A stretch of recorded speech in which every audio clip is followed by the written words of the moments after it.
আজ লন্ডনের উইম্বলিতে championship play অফের ফাইনালে সান্ডারল্যান্ডের মুখোমুখি হবে হামজা চৌধুরীর শেফিল্ড ইউনাইটেড। এই ম্যাচে জয়ী দল সামনের মৌসুমে প্রিমিয়ার লিগে খেলবে।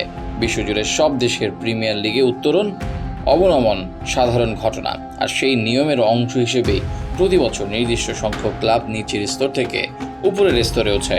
শেফিল্ড সান্ডারল্যান্ডের ম্যাচও তেমনই একটি। তবে আজকে শেফিল্ড সান্ডারল্যান্ড ম্যাচটি অন্য সব প্লে অফ ম্যাচের তুলনায় ভিন্ন।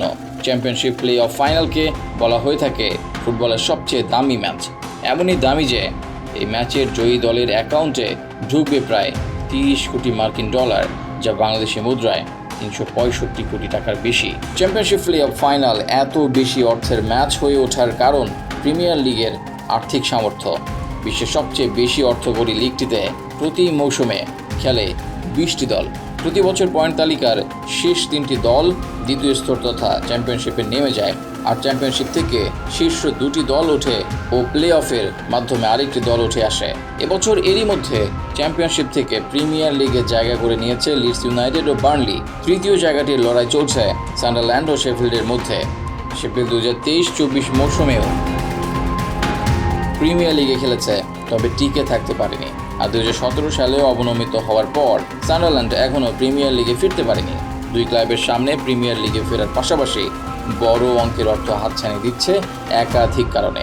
ইংলিশ প্রিমিয়ার লিগ কর্তৃপক্ষ অংশগ্রহণকারী প্রতিটি দলের মধ্যে সম্প্রচার সত্ত্ব ও স্পন্সরশিপ থেকে পাওয়া আয় ভাগ করে দেয়। এছাড়া ম্যাচ ডে থেকেও আসে ভালো আয়। সিবিএস স্পোর্টস বলছে, সব মিলিয়ে প্রিমিয়ার লিগে উঠলেই একটি দল প্রায় 30 কোটি মার্কিন ডলারের মতো আয় করে থাকে। 2020 সালে আর্থিক পরামর্শক প্রতিষ্ঠান ডিলেটের এক প্রতিবেদনে বলা হয়, চ্যাম্পিয়নশিপ প্লে অফ ফাইনালে জেতা দল 17.7 কোটি থেকে 32.8 কোটি ডলার পর্যন্ত বাড়তি আয়ের মালিক হতে পারে। 2020-21 মৌসুমের অফিসিয়াল তথ্যই বলছে, সে মৌসুমে প্রিমিয়ার লিগের 20টি দলের মধ্যে শুধু সম্প্রচার আয় বাবদই 300 কোটি মার্কিন ডলার ভাগ করে দেওয়া হয়েছিল।